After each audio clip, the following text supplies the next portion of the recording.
All right, check, 1, 2, check, 1, 2. Cameron Satterwhite, Eli Fournier on the Vertimax, Gilbert Christian.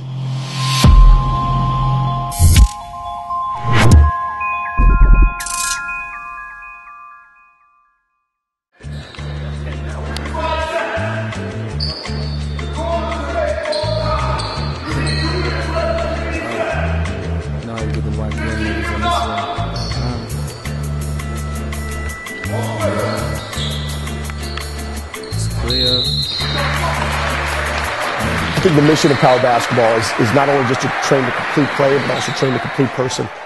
When you're talking about your development as a human being in life, you want to train in a three-pronged approach: physical, mental, and spiritual. When we started this, we know that the physical component of basketball is very evident. You have to be physically strong. You have to be able to compete at a high level.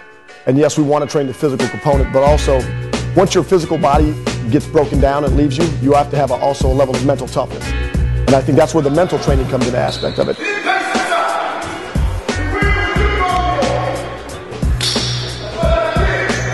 We've had multiple people speak to our kids just on the mental toughness aspect of, after training for 3 hours and your body has nothing left to give, how can you push through something that is physically challenging unless you're mentally tough?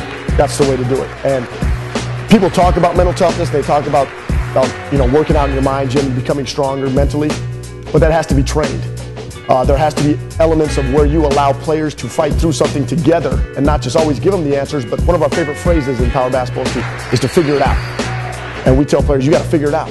We can't be able to supply all the answers for you on the court. You have to be mentally tough enough when adversity hits. How are you going to respond as a player? Mentally, not just physically.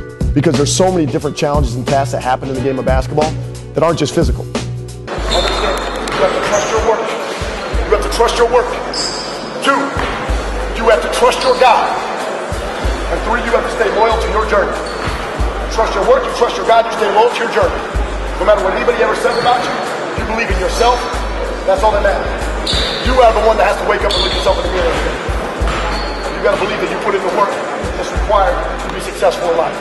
Trust your work, trust your God, stay loyal to your journey, gentlemen. All right? The third approach is the spiritual aspect of it. We want to make sure that our players have a foundation of faith, and that the groundwork for their life is based in faith.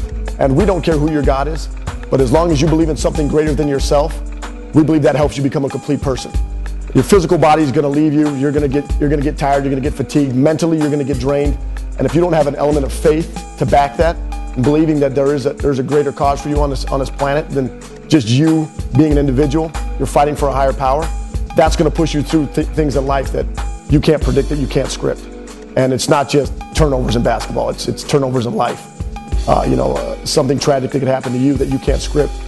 And if you don't have a foundation of faith, it's going to be hard for you to fight through that. So our three-pronged approach in power basketball is training the physical, yes, the mental, 2, and then the spiritual, number 3. It's tough. Everybody's trying to fail their way out. Everybody's trying to kind of be alpha male, take position. I get it. It's hard. All right? But as long as you know that you did the best you could, that's all you got to know. Look at yourself in the mirror. As long as you know you did the best you could today, that's it. Now, if you feel like you didn't give enough effort or didn't give your best effort, that's on you. I always say as coaches, we're not miracle workers. All right? We don't make guys better players. We give you guys directions, and you have all the tools to make yourself a better basketball player. A lot of it comes from you. Right? 90% of it comes from you. 10% of it's just instruction. See if you guys can follow. I'm trying to be coachable, trying to be leader. Those are very, very good attributes that we need to have as basketball players. We're going to finish this off the right way with conditioning. It's only right. After a hard day's work, you just do a little bit extra. Do a little bit extra to see what you got. Let's finish it out. I'll tell you what, we have a staff together that is unbelievable. And I only knew one other coach going into this whole thing, and that was John Ortega, the 16U Black team. And I trusted John because of his experience here in the Valley, 13 years of AAU basketball and club basketball. He helped me start power basketball as far as helping kids come down to the gym, bringing kids down to the gym, providing rides, just people trusting his opinion. And with that, I saw the fruits of John Ortega just by the people that trusted him and entrusted their children with him.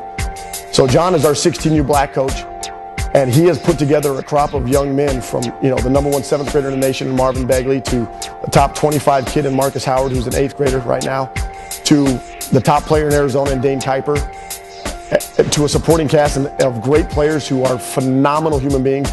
When you talk about 15U black, I don't think you can meet a more quality individual than Jerome Joseph.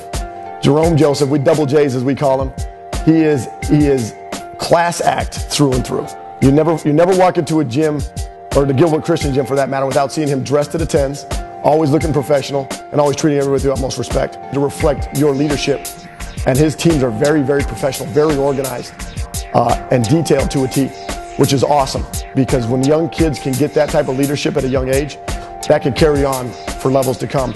And we want that to be, for our 15U program of Jerome's leadership to transfer up to the 16U intensity of John Ortega, to the 17U, let's culminate it with myself and Coach Becker. And let's make sure that we help you achieve your dreams. There's two people in practice that can't have a bad practice. That's your head coach and your best player. And if your head coach and your best player can bring it every single day, you're blessed, because you're going to have an awesome practice every single time you step on the floor. So that's our power basketball top to bottom black coaches. Oh boy, you want me to talk about some of the players on all of our program. I mean, I could run down a scouting report top to bottom on every single one of them. In life, we say we're all unrepeatable. We're all unique. We're all our own individuals. I can't be you. You can't be me. You just have to embrace who you are and you stay, trust your work, trust your God, and stay loyal to your journey. And from top to, starting with 17U black, let's just go down the list. Talking about Casey Benson from Corona del Sol, who's the player of the year this year, Gatorade player of the year, and two-time, back-to-back state champions at Corona del Sol. Casey is what you would want out of any basketball coach. He's your best player. He's your hardest worker. And if your best player is your hardest worker, you're not going to have many bad days of practice, because he's going to set the tone for everybody. And that's Casey to a T. He's an unbelievable human being. He's a great basketball player. He epitomizes the three approaches to our academy: physical, mental, and spiritual, top to bottom. You're talking about Jordan Howard, who's one of the most prolific scorers in the state of Arizona. Jake Toolson, going to BYU, a BYU commit. Connor Mcdogall, Iron Man. Body like Tarzan. He's unbelievable. Easy being in an environment like this. I get it. You get it. It's tough. Everybody's trying to find their way out. Everybody's trying to kind of be alpha male, take position. I get it. It's hard. All right? But as long as you know that you did the best you could, that's all you got to go home and look at yourself in the mirror. As long as you know you did the best you could today, that's it. Now, if you feel like you didn't give enough effort or didn't give your best effort, then that's on you. All I say as coaches, we're not miracle workers. All right? We don't make guys better players. We give you guys directions, and you have all the tools to make yourself a better basketball player. A lot of it comes from you. Right? 90% of it comes from you. 10% of it's just instruction and seeing if you guys can follow it. All right? Trying to be coachable, trying to be leader. Those are very, very good attributes that we need to have as basketball players. We're going to finish this off the right way with conditioning.